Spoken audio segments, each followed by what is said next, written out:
Hello, welcome to the channel Why Stories. Enjoy watching. Seeing that the ambulance was not going to arrive in time, the waitress rushed to help the little girl while everyone else was just shrugging. And upon arriving at the court, Adelina finished serving another customer and, exhaling tiredly, sat down in a corner of the large hall. In the morning, there weren't usually too many visitors at the cafe, so working alongside her partner, they managed without any problems.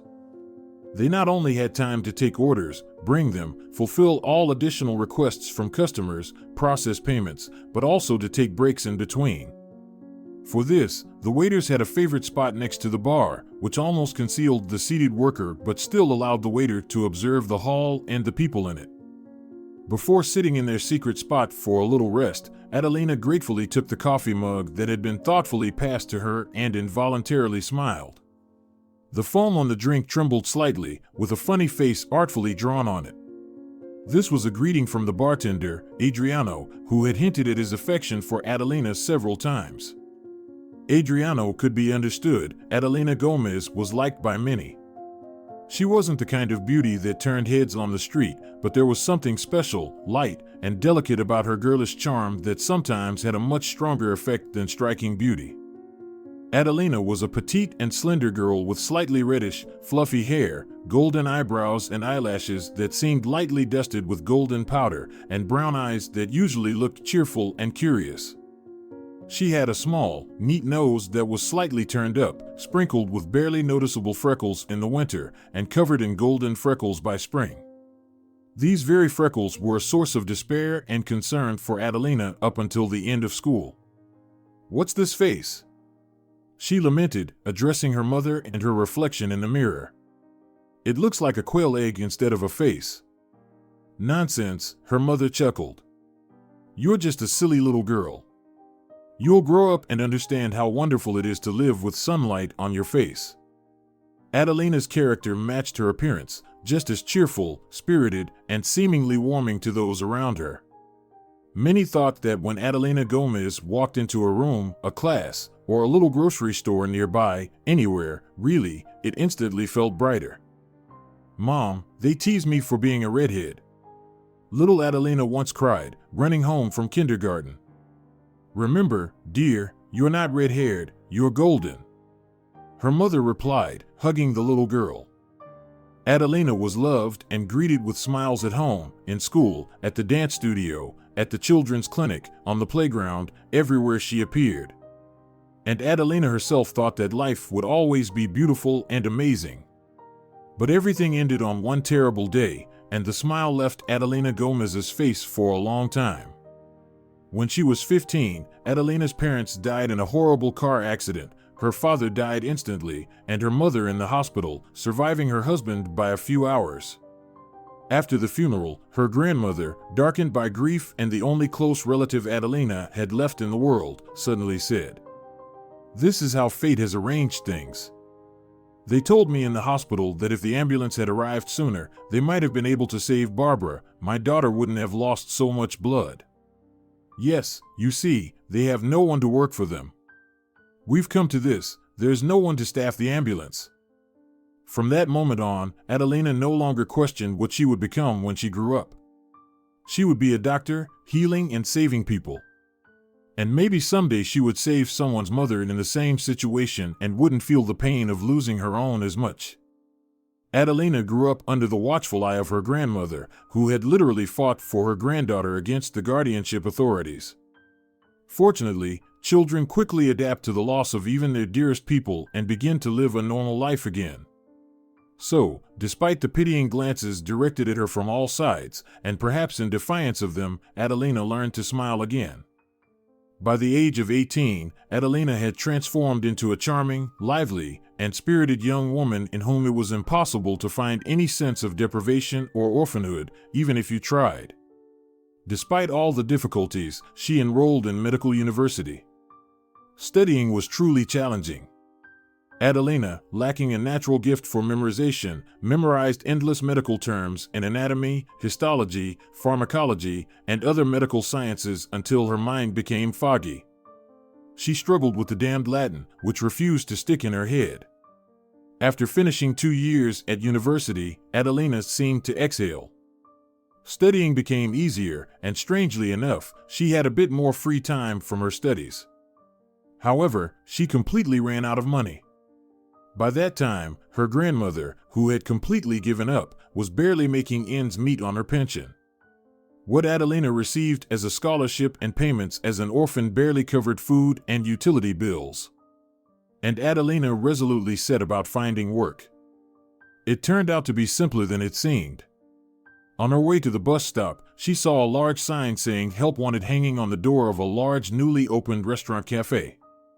The cute red-haired girl made a very favorable impression on the manager. The signature waiter's apron looked particularly neat on her, and in response to her smile, one felt inclined to smile back. And the trained memory of a medical student easily handled the complicated, multi-page menu. Tabbouleh salad with shrimp, sea wolf fish, and cold smoked trout, with couscous, fresh greens, and arugula, seasoned with Provençal sauce and flying fish roe. She recited from memory on her very first day to the manager, who thought to check how well she had studied the menu. What a challenge! Adelina smirked. You should try memorizing some long word in Latin. The girl immediately won the sympathy of the staff and customers of the establishment. She worked quickly and skillfully with an unchanging good mood, rarely fell ill, and hardly ever asked for days off. On the contrary, she willingly accepted extra shifts. After saving up a bit and dressing up, she stunned several potential admirers, among whom bartender Adriano stood out with particular sensitivity. Upon learning that coffee with milk foam was Adelina's favorite drink, Adriano made it a point to offer her samples of his barista skills at every opportunity. Intricate petals, flowers, and hearts from the lovesick bartender regularly appeared in her cup. Adriano was a nice-looking and kind guy, but as a boyfriend, Adelina could only consider him under the influence of 100 cups of coffee consumed in a row. She honestly admitted this to Adriano, lamented with him over their differing interests, and established a friendship agreement. To Adriano's credit, he took it in stride and continued to provide Adelina with her favorite drink, no longer as a potential romantic partner, but as a friend. Thus, the hearts pierced by arrows on the coffee foam were replaced by images of faces, suns, and little boats. One day, from the depths of the aromatic drink, a sad coffee milk skull looked back at her. Startled, Adelina nearly dropped the mug from her hands and then laughed for a long time. Despite his unrequited love, Adriano was an excellent bartender, brewing fantastic coffee, and Adelina inhaled the incomparable aroma with delight. Taking a sip and blissfully squinting, she habitually scanned the half-empty cafe. Confirming that her services were not needed for the moment, she made herself comfortable and engaged in her favorite game. So, who do we have here today? She thought to herself. Aha, at the second table, a middle-aged man. Quite noticeable dark circles under his eyes, swelling. No, it's not just swelling, it's a definite facial edema. And his eyes are sunken. Yes, probably problems with his kidneys or bladder. Next, the eighth table. A plump lady, around 50, with yellowish skin. Oh dear. This is most likely a liver problem, without a doubt. Or maybe even hepatitis. She needs to get a biochemical test done urgently, and here she is, sitting and eating fried potatoes. Adelina lingered her gaze on the woman with the poor diagnosis, fighting the urge to immediately approach her and share her observations, warning her of the danger. Next, she finally tore her eyes away from the yellowish lady. Oh, what a contrast! A person with a very red face. Such pronounced hyperemia. Well, it could be anything, from allergies to hypertension. Or maybe he just ate too much. She smirked, recalling the order of the red-faced client, which consisted of 5 dishes. But his companion is the opposite: paleness, cracks, and sores on her lips, definitely anemia. She should take the steak from her table neighbor and eat something decent. Next up is a guy around 20, also a bit pale, and his eyes have a strange shine, almost bulging. It seems his thyroid should be checked. And this woman has red spots on her neck. If I remember correctly, that could indicate insulin resistance. not far from diabetes. Adelina regularly made such observations about the people around her. She learned to see the signs of various diseases in the appearances of those around her, repeating the methods of diagnosing and treating ailments. This was not mere curiosity or a strange obsession for a 22-year-old girl. It was the professional interest of a fourth-year medical student working part-time as a waitress in a cafe. Osteoporosis, she mentally noted, following the elderly man who carefully leaned forward as he walked toward the exit. Yes, and arthritis, of course, with severe joint deformities, she concluded her observations. Oh Lord, everyone has some ailment. Where are the healthy people? Oh, finally, a completely healthy, beautiful person. Adelina involuntarily fixed her gaze on a woman in her 30s sitting at a table near the bar. At first glance, she was indeed completely healthy. Shiny, neatly styled blonde hair, clear skin, and a healthy glow. It was a sheer delight to see all this after the real parade of not-so-joyful signs of health problems among the other restaurant patrons. The woman was not just well-groomed, but also very naturally beautiful. However, her overall impression was marred by a fierce and discontent expression on her face. She was looking at the little girl, around 5 years old, sitting in front of her, who was petulantly scrunching her face and pushing the plate away from her, while the woman persistently moved it back toward her. The little girl was charming. Her short blonde hair curled freely, and her gray eyes looked simultaneously serious and mischievous. "Listen, Bernarda, maybe stop being so picky?" Adelina heard the woman's voice. "Eat immediately. We are already starting to be late." The little girl shook her curly head and made another attempt to shove the hated plate away from her. "Eat!" the lady shouted sharply. "These are vegetables, you understand? You need them. And besides, you haven't eaten anything since this morning. Do you want to faint?"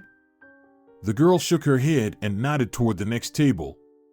In the center of a huge plate was a bright yellow-red spot that literally glowed with a fluffy, rosy pizza.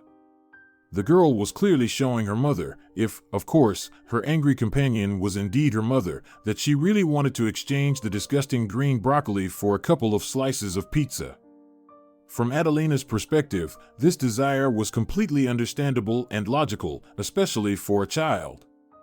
The strange part was different. Throughout the time Adelina had been observing the pair, the little girl hadn't uttered a single word, only moved her lips. Adelina couldn't explain this unusual behavior for a child. If the little girl were mute, she would likely communicate with her companion using sign language. But there seemed to be some other reason. After a few minutes of watching, Adelina could hardly contain her laughter. Without saying a word, the curly-headed girl managed to drive the woman literally to the brink of fury. "What kind of child is this? What a punishment!" the woman finally shouted. "I ask you for the last time, are you going to eat?" With a stubborn expression, the girl shook her head and suddenly began to turn blue. The cafe's lighting, despite it being daytime, was dim. At first, Adelina thought it was a trick of the light or something wrong with her eyes. The rosy fresh face of the girl, which had just moments ago been lively and expressive, suddenly seemed to transform into a mask, horrifying in its stillness. And on that face, a deathly pallor suddenly spread, which was quickly replaced by a bluish tint.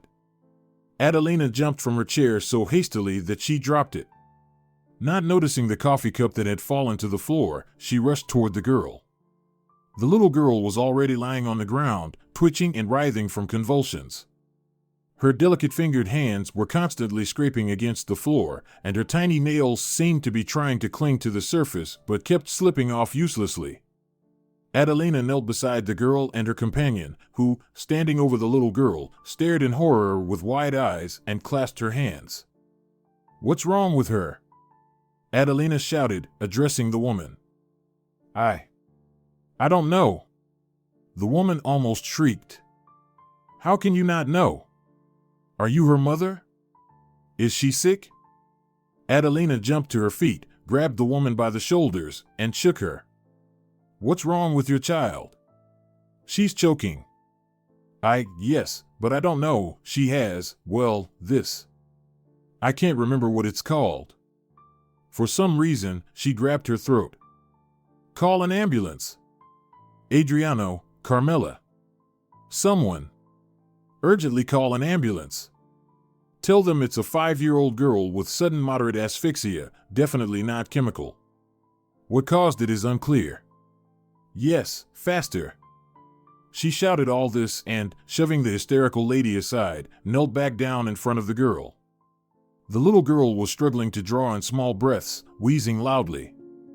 God, what's wrong with her? Adelina thought. She had been watching her. The girl wasn't holding anything in her mouth, she couldn't be choking. But she's gasping for air. Her tongue. I need to hold her tongue so it doesn't fall back into her throat, suddenly flashed in her mind. What a doctor I am, stupid fool. Adelina grumbled, carefully prying the girl's clenched jaws apart. All right, little one, it's okay. Hold on, sweetheart, the ambulance will be here soon. There are real doctors there, not like some of the people present. Now, let's see. No, there's nothing in your throat. Why are you choking? In despair, Adelina wiped the cold sweat that had formed on the girl's bluish skin with her forehead. And then she noticed a strange bulge on the girl's neck, covered by the fabric of her turtleneck. Adelina gently pulled the collar down and saw a thin plastic tube sticking out from her throat. Does she have a tracheostomy? A shocked Adelina shouted. Oh, I don't know for sure. Our grandmother deals with all this horror. She knows everything, and I was away on a business trip, the woman babbled, swallowing her tears. With Bernarda, what's it called? Well, there's some kind of scar in her throat. And so on. So, your daughter has a tracheostomy tube, right? That's why she wasn't speaking. But then she can't be choking, they put that tube in to prevent breathing problems. Adelina touched the plastic tube with trembling hands, from which the girl's life depended. The girl was clearly fighting for the last breaths of air. God, where is the ambulance? Adelina thought in panic. I don't know what to do. Artificial respiration here would hardly help. And it's not allowed if she has laryngeal stenosis. Or is it? I can't remember, we didn't study this. Or did we? But she's going to die. Oh, to hell with it. If something is obstructing her breathing, then I need to remove this damn tube. Don't touch anything, you have no right to provide such serious help. Suddenly, a voice echoed in her head. You're just a student, and it doesn't matter that you're studying medicine. If the girl dies, you could be blamed for your actions causing her death. Do you understand that? Step aside and wait for the ambulance like everyone else. Adelina scanned the room filled with frightened customers jostling around, waiters, and some people from the street, and then turned her gaze back to the girl's face. The little girl was breathing heavily and intermittently, clearly tired and surrendering in her struggle for life. Adelina stubbornly shook her head and, holding the plastic tube with one hand, pulled the inner part of the device out. She only knew roughly how the so-called tracheostomy tube worked, which was inserted into the throat so that the patient could breathe independently. But even her modest knowledge was enough to immediately see and understand the cause of the problem that had almost cost the girl her life. The entire inner tube was completely clogged and blocked, effectively sealing off her breathing. When was the last time you cleaned it? Adelina muttered, holding the girl's head steady. Carmela. Carmela. Where are you, Carmela? Yes, come here, don't be afraid. Everything is fine now. Here, take this, it needs to be rinsed quickly in running water. Yes, be careful, walk calmly. Everything is okay, almost okay. The girl's head lay in Adelina's hands. She wasn't breathing evenly yet, but she was no longer gasping for every molecule of oxygen. The air flowed noisily in and out of the tube sticking out of the girl's neck. So, are you scared? Adelina asked, winking at the girl. She nodded slightly. Well, don't be scared, it's all behind us now. Now we'll put the cannula back, that is, the inner tube. It's just called a cannula. What a funny word, right? Look, see how Aunt Carmela cleaned it for us. Good job, our Aunt Carmela. A real doctor will arrive soon and check you out. You'll see, everything will be fine. And if the doctor allows, your mom will buy you pizza. Well, maybe not right away, but later. But she will definitely buy it. You know how delicious our pizza is. I ate 6 slices myself yesterday. Don't believe me? It's true, really. Thus, speaking softly but cheerfully with complete nonsense, Adelina managed to chase away the mortal terror from the girl's eyes. The fingers that had been tightly clenched relaxed, and her legs straightened. A minute later, the little girl raised her hand and tightly gripped Adelina's wrist, as if seeing her as her salvation. A few minutes later, a paramedic entered the room at a brisk pace. "Hello, doctor." Adelina looked at the doctor in fright and glanced around uncertainly. She tried to stand up from her knees, but the girl continued to hold her hand surprisingly tightly for her age, build, and recent condition. Here's the girl. It turned out she has a tracheostomy. Apparently, a scar stenosis of the trachea, probably. I don't really know. She suddenly started choking, and then cyanosis, and tachypnea. And also, in short, I pulled out the cannula. It was completely clogged with crusts. So, we rinsed it and put it back in. That's pretty much it. The doctor quickly examined the girl, occasionally shooting angry looks at Adelina. By the end of the examination, she felt like a criminal, a disgrace to medicine, and generally unworthy of taking a place under the sun. Finally, they managed to detach the girl's hand from Adelina's and placed her on a stretcher to carry her away. The man in the white coat turned to the girl. "What year are you in?" he suddenly asked. "What?" Adelina responded with confusion, turning the question back on him. "Well, what year are you in? Which year are you studying?" The doctor patiently asked again. "I'm in the 4th year," Adelina squeaked. "Good job, you saved the girl." He shook Adelina's hand. "Of course, you didn't do anything particularly special, but the main thing is that you didn't panic. Ultimately, thanks to you, the child is alive. Now, let's finish your studies, and don't forget to come to work in medicine after you graduate. Who knows where you all disappear to after finishing university?" He chuckled grimly and left the room. The buzz of excitement lingered in the large cafe for a long time, even after the ambulance had already left, taking the little girl and the beautiful woman away. As Adelina noticed, the mother immediately began fixing her makeup as soon as she was sure that her daughter was no longer in danger. Well, well. You did great, Adelina. You're amazing. Simply incredible." The waitress Carmela, Adelina's shift partner, rushed over to her with sparkling eyes. "And that blonde diva, the girl's mother. She didn't even thank you," Carmela exclaimed, throwing her hands up in frustration. "Can you believe it? You saved her child, practically pulled her from the brink, and she didn't even come over to you, just stood there stubbornly. And by the way, she didn't even pay for her order. Wait, is that your table? What does that mean? Are you going to have to pay the shortage? No, that's just not right. Oh, come on, Carmela, what's the bill matter? Was she thinking about the bill? Her child almost died, and you're worried about some bill. I'll pay it. What else can I do?" Adelina sighed, involuntarily recalling that the woman's order with little Bernarda had been substantial and consisted of more than just one portion of broccoli, which the girl had categorically refused to eat. "No, but you, Adelina. You're a hero. How did you figure out about that tube?" Carmela continued to shake Adelina's hand excitedly. "What do you mean, how did I figure it out?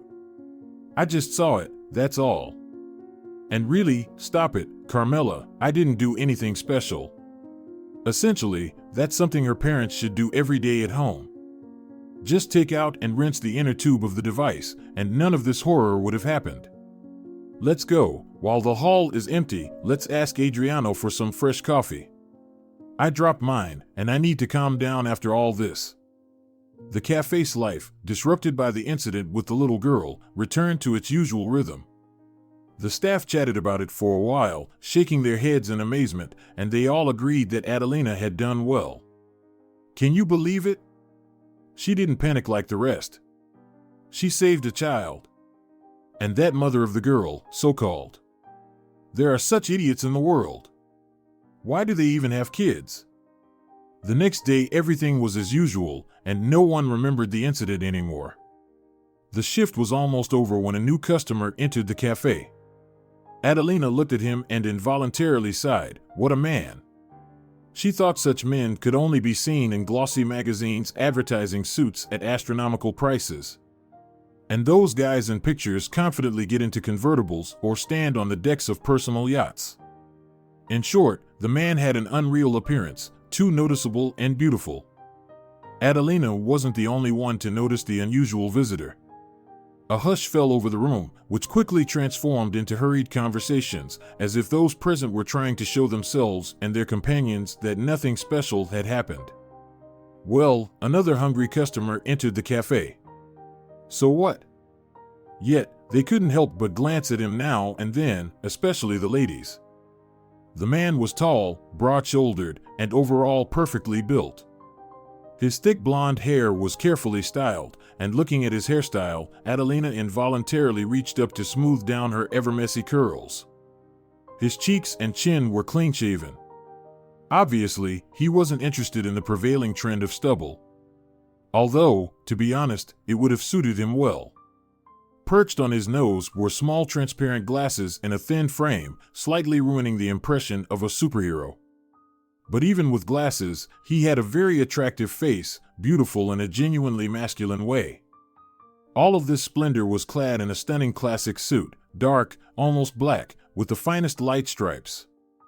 A snow-white shirt, a steel-colored tie that presumably matched his eyes.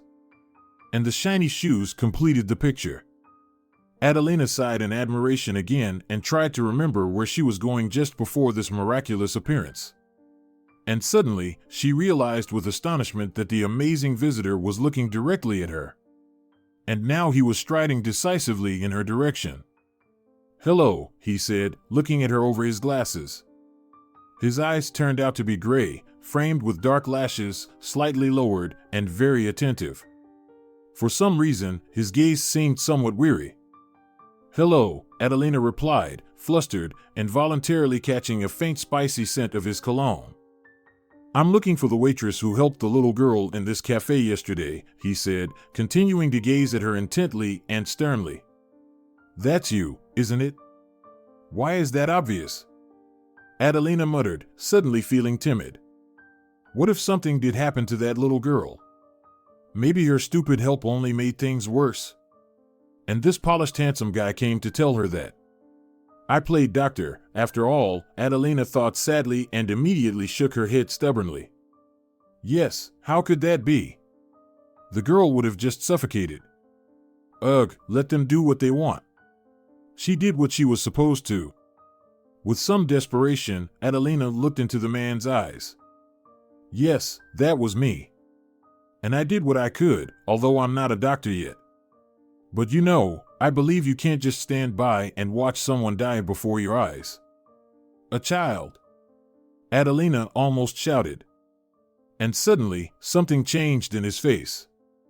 It was as if a filter had been removed, and instead of the stern, cold, handsome man from the promotional brochure, there stood before her a very charming man with a bewildered expression.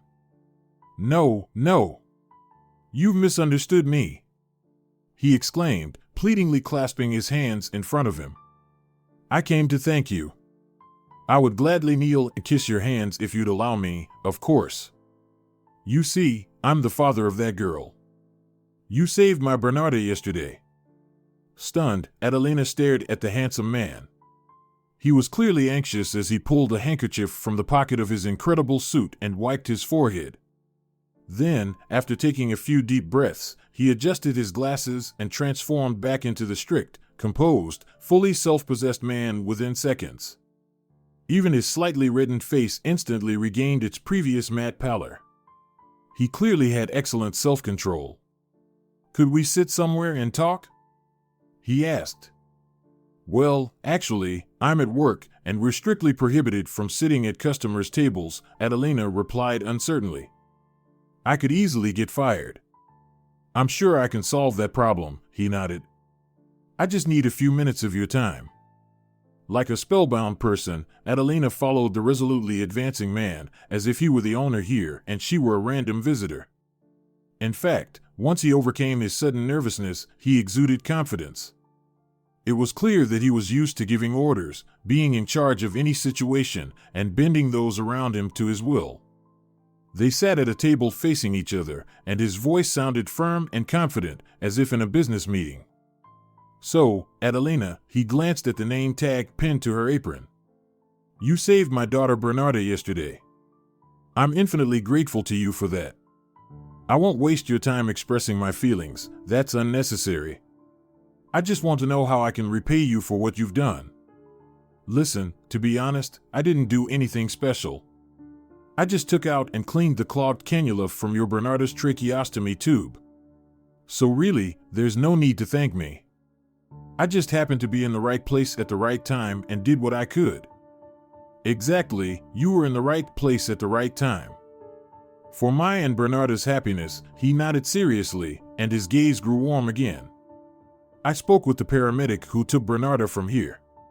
He confirmed to me that if you hadn't done what you called nothing special, I might be sitting in the morgue beside my child right now. Thank God you cleared that damn tube. Actually, parents of a sick child should do that every day. Well, keep an eye on the breathing device if your child has a tracheostomy." Adelina couldn't resist throwing a jab at the handsome man. "It's very serious. Instead of showering me with thanks, you should explain this to your wife if she hasn't figured it out yet. If your child isn't healthy, at least you should know what's wrong and how to help her in case something happens." He listened carefully to Adelina's angry speech. His face twitched painfully, as if all his teeth suddenly hurt, and he smiled shyly and apologetically. "Yes, of course, you're right," the man nodded again. "It just happened that Constanza, my wife, is, how shall I put it, not the best mother. We haven't really lived together for a long time. And Bernarda and her illness," he struggled to force the word out and swallowed. "Bernarda is mostly cared for by my mother, Bernarda's grandmother. Constanza sometimes takes the girl to spend time with her, so to speak, to play house. And now, you see, we almost reached the point of no return." Adelina listened in surprise to the confession of the man sitting in front of her. His words were filled with bitterness and lostness. And all of this clashed with his confident, polished appearance. It was strange that he was so open with a complete stranger like a waitress. Apparently, he realized this himself, suddenly became aware, and once again, the man sitting across from Adelina became rigid, closed off, and well-groomed, as if a cold air wafted from him. "I'm sorry, this is completely uninteresting. Tell me, how can I thank you? I'm sure money wouldn't be unwelcome for you." Blood rushed to Adelina's head. "What? Are you serious? You want me to take payment for helping a little girl? Are you used to paying for everything and measuring everything in money? You know what? Get out of here in your expensive little suit and shiny shoes." She jumped up from the table, waving her hand indignantly. "Adelina, Adelina." He jumped up after her, and as if making a decision, suddenly took her hand and gently but firmly sat her back down. "Please forgive me, for God's sake. I'm sorry.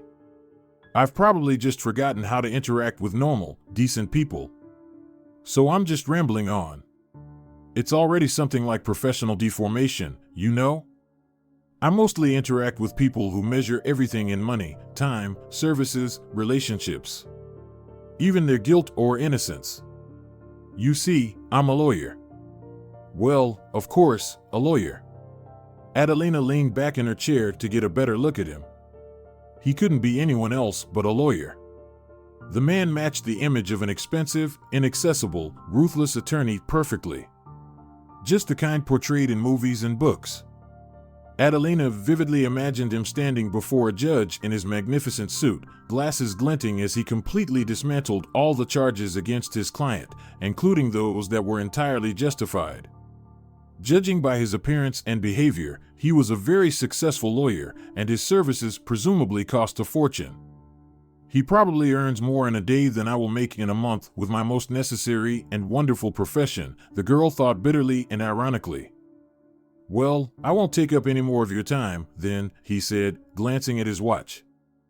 Well, of course, he's sorry about my time. As if it's precious to him. Well, of course, he feels sorry for my time. Sure. Adelina thought involuntarily. He's probably rushing to defend some thief from deserved punishment. The man looked at her and smirked slightly, as if he had read her thoughts. I still want to leave you something as a token of appreciation. Dear Adelina, I don't know. Here, take my business card. Who knows, I might be able to help you someday. God forbid, of course. People don't come to me in the best moments of their lives. Quite the opposite. Still, here, take it, he handed Adelina a small card. She took it in her hands. On a dark blue background, embossed in black letters, it read, Diego Alvarez, Legal Services, and his phone number. Just call and say, he smiled. Say, Alvarez, I need your help. That's all, nothing special. Okay? He stood up from the table and adjusted his already impeccable suit. I wish you all the best, Adelina. Thank you once again for everything. He ceremoniously bowed his head in an indescribably elegant way, then turned and strode decisively toward the exit. Excuse me, Adelina suddenly called after him, but why did you confidently approach me? How did you know what I look like?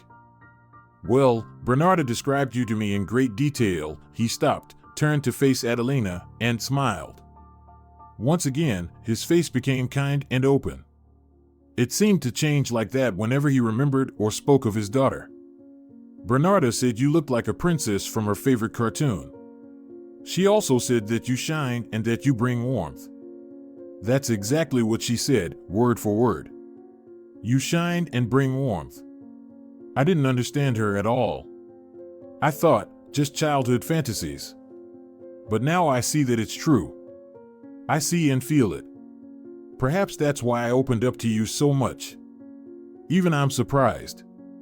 Well, goodbye, Adelina. Be happy. And the cafe door closed behind him. So, who was that?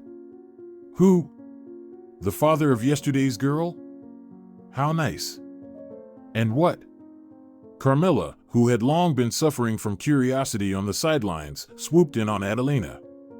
What did you want? To give you money? You, of course, refused, right? What a fool you are. What can you expect from yourself if you're such a fool? If you had taken it, he wouldn't have lost anything for sure. The guy seems to be loaded. You should have seen his car.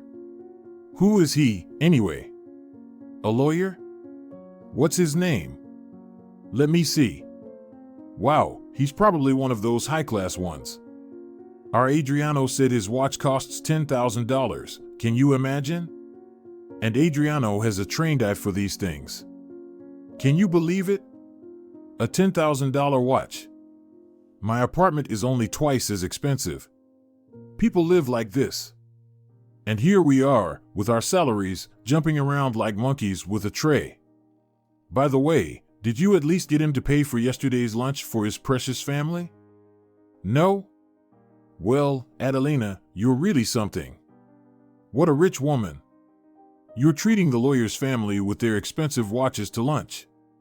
How cool. Adelina barely managed to fend off Carmilla's questions and lectures. She turned the lawyer Alvarez's business card in her hands and tucked it away in a pocket among other completely unnecessary but somehow hoarded odds and ends that kept migrating from bag to bag. Day by day, life returned to its usual rhythm. For a while longer, Adelina remembered the handsome lawyer with such a sad gaze, her heart fluttering against her will. For some reason, she thought that despite his outward confidence and polish, the commanding notes in his voice, and his obvious wealth, he was essentially a lonely and unhappy person. Why she suddenly thought this, Adelina couldn't explain even to herself. Aha, look who I found to pity, she ironically thought to herself. Poor, unfortunate millionaire lawyer. Married a princess, and she turned out to be a frog. Well, what a fool you are, Adelina. Instead of feeling sorry for his bitter fate, you should think about yourself. You don't even have warm boots or a proper jacket, and winter is coming, by the way, in a month. And you still haven't paid rent. Plus, Grandma needs to stock up on medicine. They must have run out by now, and she wouldn't say a word. Adelina didn't notice when she moved on to her 5th and then 6th year at university. Exams were inexorably approaching, along with placements in residency and a whole bunch of other important and monumental matters.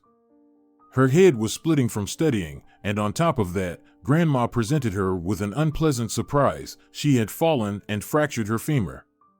Adelina didn't need to explain what such an injury meant for a 70-year-old person, especially not for a soon-to-be medical school graduate. She was rushing around like a madwoman between home with her bedridden grandmother, university, and the restaurant job she couldn't give up due to chronic financial hardship. In fact, now she mostly took shifts that ended late at night. Alongside her usual problems, Adelina also added chronic sleep deprivation to the mix. The last spring of Adelina's time as a university student began. During the day, it was already warm, and the sun's rays fiercely melted the dirty city snow. By evening, winter returned, and everything that had melted during the day was once again frozen solid. One such evening, Adelina was trudging home from the bus stop, stubbornly replaying a complex hematology problem in her head, which would surely appear on the exam. The problem wasn't coming together. Her feet slipped on the icy asphalt, and the heavy bag filled with groceries weighed down her shoulder. Moreover, it grew dark quickly, and for some reason, the streetlights in the area were slow to turn on, so she walked almost in the dark. Finally, Adelina reached the spot where she needed to cross the road and, out of habit instilled in her by her grandmother since childhood, stopped at the curb. A few meters from the crosswalk, a car suddenly screeched to a halt, clearly waiting for Adelina to pass. She adjusted the strap of her bag digging into her shoulder and stepped onto the roadway, glistening with frozen water. Just a few seconds later, she suddenly heard a dull thud, followed by an unpleasant metallic screech. The car that had been standing in front of the crosswalk suddenly started moving for some reason and quickly skidded straight toward Adelina.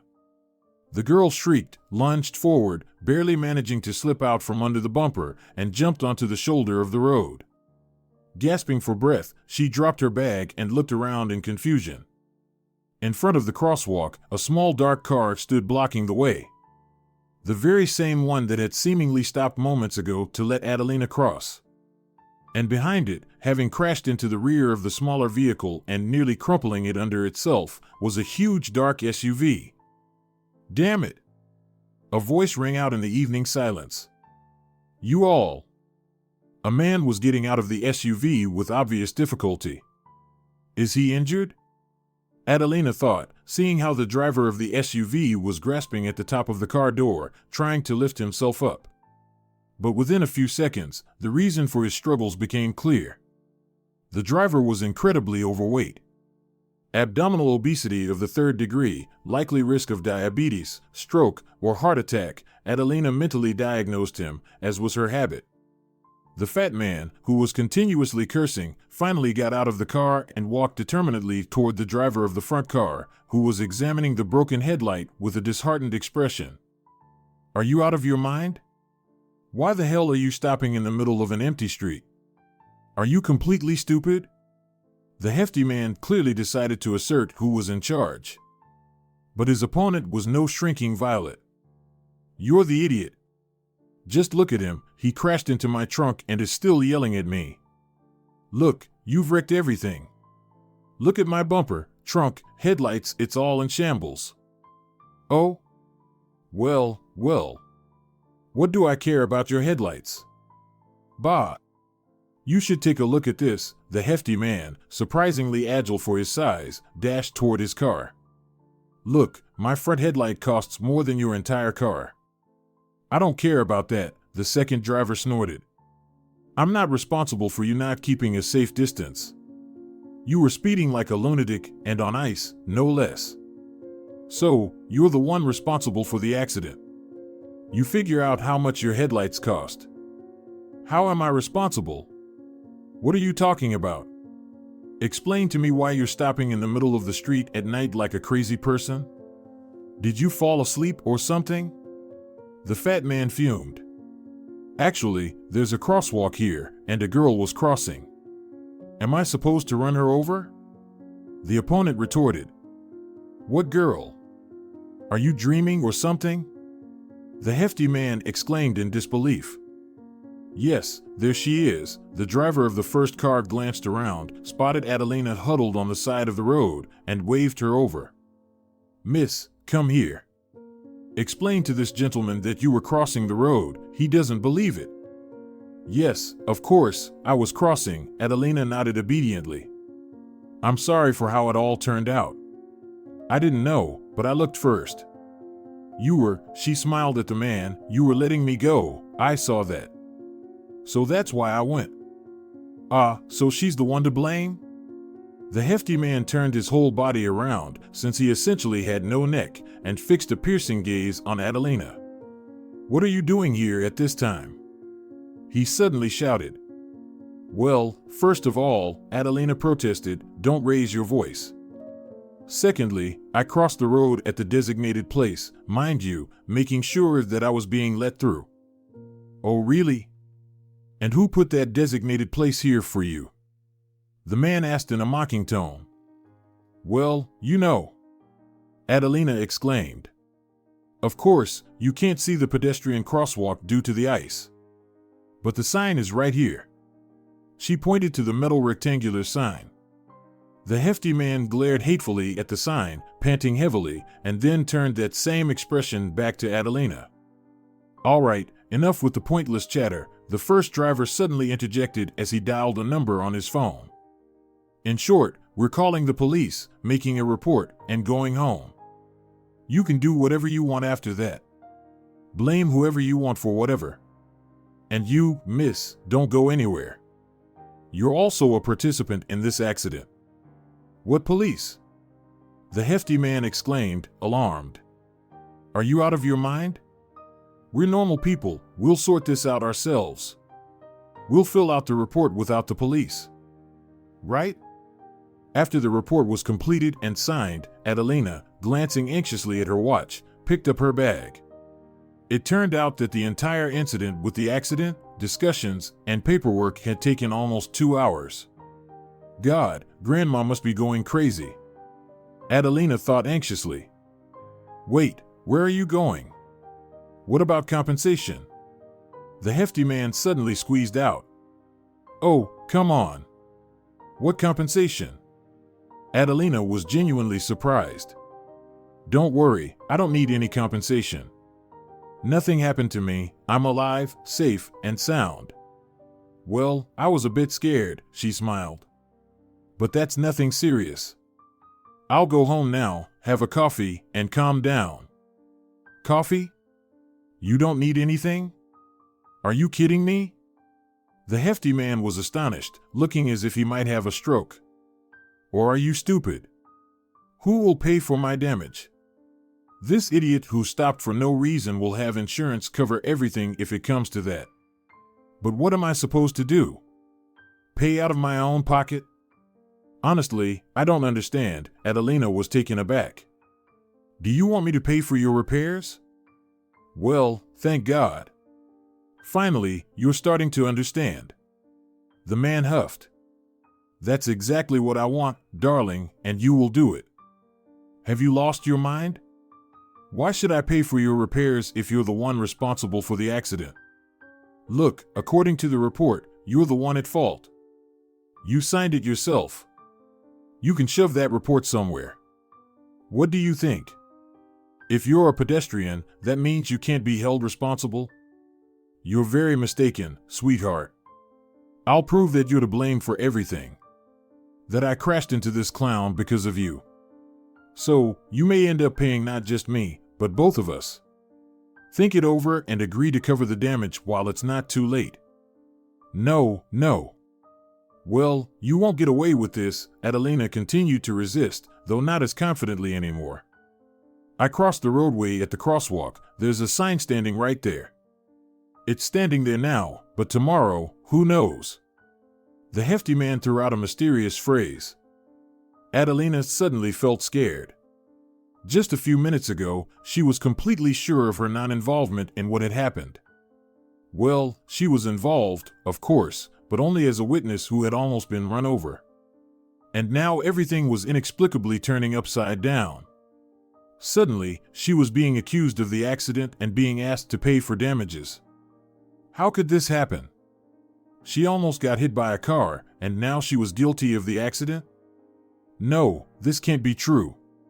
That disgusting, fat man was just trying to intimidate her. He was trying to scare her. But what if he wasn't? What if she really was to blame for something? You keep in mind, the man said, I'm not going to spend much time convincing you. If we don't resolve this peacefully, I will file a lawsuit against you. And you know, he suddenly lowered his voice, I don't recommend you hold out much hope for our so-called most humane court in the world. Ha ha. He laughed, quoting a famous line from an old movie. I have witnesses who will say that you were running across the road wherever you pleased. And that guy who drove away, he'll confirm everything I need. You can bet on it. So, let's go, head home, and think about where to get the money. I won't ask much of you, don't worry. And he named a round sum. How much? Adelina blurted out an utterly absurd figure with her lips frozen in shock. Well, what did you think? The bumper and hood need replacing, both headlights need to be changed, and the fenders need painting. This isn't your grandfather's old car. This is a German SUV. I'm asking you a fair price, almost like I would for my own car. The man laughed unpleasantly and, getting into his car, tossed back to Adelina, just so you know, I have your address in the report, don't even think about hiding. I have good connections, I'll find you and punish you if you don't want to do this nicely. I'll call you in a few days, and we'll arrange when and where you'll be paying. And just to make sure you don't run off or do something stupid, someone will be keeping an eye on you. Well, all right, I'm not offering you a ride. It looks like you wouldn't agree anyway. Bye, girl. The door of the SUV slammed shut, and a few minutes later, Adelina was left in complete silence and darkness. She couldn't remember how she got home or what she told her worried grandmother about her late return. In a hurry to get rid of the woman with some explanation, she curled up in the corner of her sofa. Everything that had happened felt like some kind of nightmare, and she passionately began to believe a couple of times that this was indeed a dream. Now she would wake up, shake off all this strange nonsense, and forget about it, just like silly dreams are forgotten. But it wasn't a dream. No, this can't be true. This is just absurd. She jumped to her feet. I just need to go to the police and tell them everything. Report that someone is extorting money from me for something I didn't do. I'm not guilty of anything. Or am I? No, that's nonsense. He was just trying to scare me. I'm not going to any police. Why should I? And I don't have time for that. I have to prepare for my exams. To hell with this nutcase. Forget it. But doing it was much easier said than done. After spending a sleepless night, Adelina, sitting in a break between classes, suddenly saw an unknown call on her phone. Well, sweetheart, what have you decided? When are we settling up? A disgusting laugh came through the line, sending chills down Adelina's spine. How did you get my number? She asked. Oh, dear, I know everything about you. And about your grandmother. She's home alone right now, isn't she? It would be a tragedy if something happened to the old lady, wouldn't it? Well, don't be so scared. I'm just saying this in case you're having any silly thoughts. Like, for example, going to the police. Adelina suddenly felt that it wasn't just her insides that had gone cold. Her hands and legs were also frozen, and her head suddenly felt very heavy. "Listen, leave me alone," she said, doing her best to keep her voice steady and not betray her state. "I'm not going to pay you anything. I'm not guilty of anything. I crossed the road where I was supposed to, and that's easy to prove. You should understand that." Well, the male voice grunted. "Just remember, you have a life to live. And about the proof, oh, don't be so sure, sweetheart. Today they exist, and tomorrow they might not." Adelina tried to push all of this out of her mind and focus on the seminar topic, but she was clearly struggling. After her classes at university, she walked her usual route home from the bus stop. Suddenly, she stopped in her tracks. In the spot where the pedestrian crossing sign had stood yesterday, there was now a neatly cut metal pipe. Adelina felt the icy horror gripping her once again, a feeling that had become familiar over the past day. Who was this person that acted so brazenly? Surely, it wouldn't be hard for him to gather a crowd of false witnesses who would easily and simply claim that Adelina herself had knocked both cars together. How long had she sat like this, curled up in fear on her old, faithful sofa? She couldn't say. It was already quite dark when she stumbled upon a small plastic tube that had somehow ended up in the space between the seat and the backrest. Polyurethane or silicone hollow tubes are used for medical purposes for draining wounds, cavities, or infected areas of the body, for feeding or aspirating, or, for example, in the case of a tracheostomy in case of partial or complete obstruction of the airways. Adelina recalled a fragment from some study notes, staring thoughtfully at the tube. Suddenly, she jumped up and rushed into the hallway. A minute later, she was frantically rummaging through the closet in search of an old, long-abandoned bag. Luckily, it was found deep under old clothes, and in one of the pockets lay the lawyer's business card, intact and in good condition, made of thick dark blue cardboard with embossed black letters. "Hello, can I speak with Diego Alvarez?" She whispered into the receiver, her voice somehow suddenly hoarse. "I'm listening," came the voice on the line. "I'm all ears." "Alvarez here," he added, as the pause seemed to stretch on. "Diego Alvarez, I need your help." "It's nothing special," she whispered into the phone. "Adelina? Adelina, is that you? Finally remembered me?" His voice, calm and steady, suddenly sounded excited. "I recognized you, Adelina. I hear you. Where are you? Tell me your address, I'll come right away. Adelina, where are you?" A couple of hours later, Diego was sitting in their small kitchen, listening to Adelina's story. They hadn't seen each other for almost 2 years. Of course, that's not a long time for people to change significantly, yet something had clearly happened to him. Only after she finished telling her strange, somewhat scary story did Adelina suddenly realize that back in the cafe, when they first met, he had seemed, despite all his external polish and confidence, somewhat tired and bewildered. She remembered pushing those thoughts away back then, considering them complete nonsense. But now, with him sitting so close, on her kitchen chair in a simple sweater and jeans, with a barely noticeable stubble on his cheeks, squinting slightly and attentively listening to her story, that feeling resurfaced. Moreover, it intensified and became evident.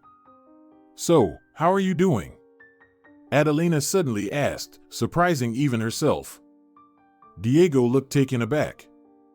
"What?" He was astonished. "Me?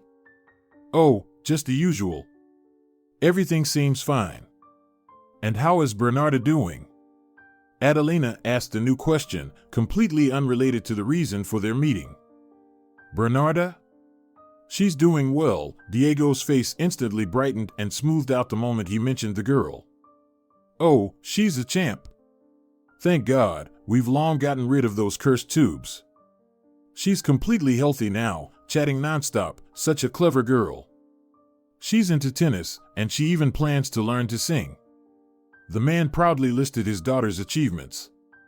"But the best part is that she started first grade." "With you?" Adelina asked again. "With me," Diego nodded. I finally divorced Constanza. Well, if you remember, that's my ex-wife. Bernarda now lives with me. And you know, Adelina, she often remembers you. You can believe me or not, but she regularly asks if I remember the girl who brings light and warmth. And I had completely forgotten. What a fool I was.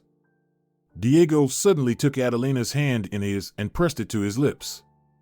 Adelina froze, afraid to move and disrupt something barely perceptible, very fragile, and tender that had formed between them.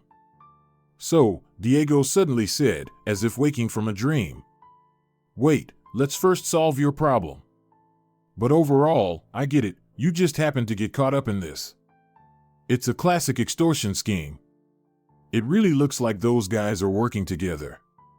I mean, there might not have been any accident at all. You understand? This is all staged. In any case, Adelina, don't think about it anymore. It's now my concern." "Diego," Adelina said, "is it really that complicated?" "Not at all." Diego laughed. In court, the famous Diego Alvarez left no stone unturned against the accusations against Adelina. Furthermore, he managed to have an additional investigation conducted, which resulted in the entire gang of extortionists, led by their hefty leader, ending up in court themselves. The day after the trial, Diego showed up at Adelina's apartment with a huge bouquet of flowers. "Adelina, don't you want to celebrate, so to speak, the victory of truth and justice over deceit? I invite you to dinner." I didn't sleep all night and kept thinking, how did I, a fool, live without you all these 2 years? I think. No, I'm sure, Adelina, I love you. He was again in the classic suit that suited him so well. And he was, as always, incredibly handsome. And suddenly, Adelina clearly realized that she didn't want this man to leave her life. She would give anything for those gray, slightly squinting eyes to always look at her like this, gently and enthusiastically. And he was saying such incredible, impossible words. Adelina struggled to tear her eyes away from his face and pretended not to notice his last phrase. Although it was damn hard to do. "Listen, Diego, I need to talk to you seriously." Adelina sat down on the sofa and gestured for him to do the same. "Yesterday, after the session, the court secretary came up to me and whispered to ask who I was. I didn't understand at first, but he explained that people who can afford to hire a lawyer like Alvarez generally don't go to district courts. That's how it is. Apparently, you're a big celebrity in your circles, and your services are very expensive." "Adelina," Diego said with quiet reproach. "A couple of years ago, a disaster happened to my only daughter. She almost died. And one wonderful red-haired waitress saved her and then told me that you don't charge for helping little girls. You know, I remembered that for life, and I don't charge for helping little girls anymore." He suddenly took Adelina's hand in his palms and pressed it to his cheek. If you're enjoying it as well, leave a like and subscribe to the channel.